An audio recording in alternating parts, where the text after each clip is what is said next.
Hindi lamang mamimili ang nalalagay sa panganib dahil sa mga pekeng produkto, kundi maging ang mga lehitimong negosyo at manininda na nakakaranas ng hindi patas na kompetisyon sa Tarlac.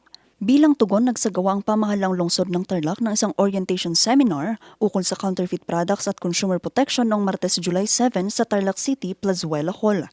Dinaluhan ito ng mga mamimili, tindero at mga kinatawan ng City Economic Enterprise Management Office o CEMO.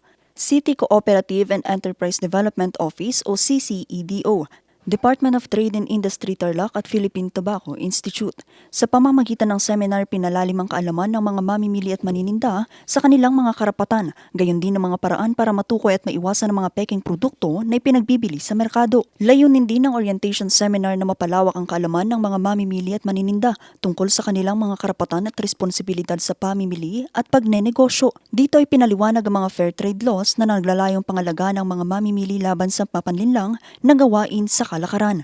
Ayon sa pamahalang lungsod, mahalaga ang mga ganitong seminar upang mapalakas ang responsableng pamimili at pagnenegosyo habang pinapanatili ang ligtas, patas at mapagkakatiwalaang kalakaran sa Tarlac City. Sa pamamagitan ng patuloy ng pakikipagtulungan ng lokal na pamahalaan at mga kaagapay na ahensya, hangad na maprotektahan ang kapakanan ng mga mamimili at mapigilan ang paglaganap ng mga pekeng produkto sa lokal na pamilihan. Samantala, libreng medical at dental consultation, laboratory at x-ray services, libreng gamot at iba pa. Ito naman ang ilan sa mga serbisyong inihatid ng mas pinalakas pang ugnayan ng Tarlac City LGU at ng Provincial Government ng Tarlac. Daan-daang mga Tarlacenyo ang nakinabang sa naturang programa. Nakiisa rin ang CTCIL Registry Office upang ihatid sa mga residente ang iba't ibang programa gaya ng birth registration at delayed registration.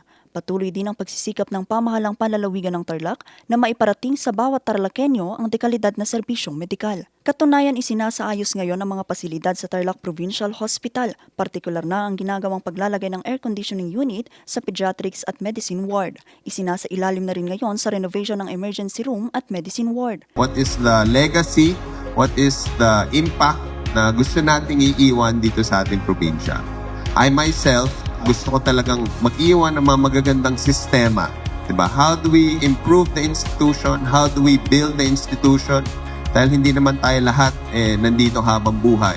Diba? Pag wala na ba tayo, yung iniwan ba nating impact, trabaho, talagang nararamdaman pa ng ating mga kababayan. Ang mga hakbang na ito ng pamahalang panlalawigan ng Tarlac, patunay raw sa serbisyong may kalinga at pagmamahal sa bawat Tarlacenyo.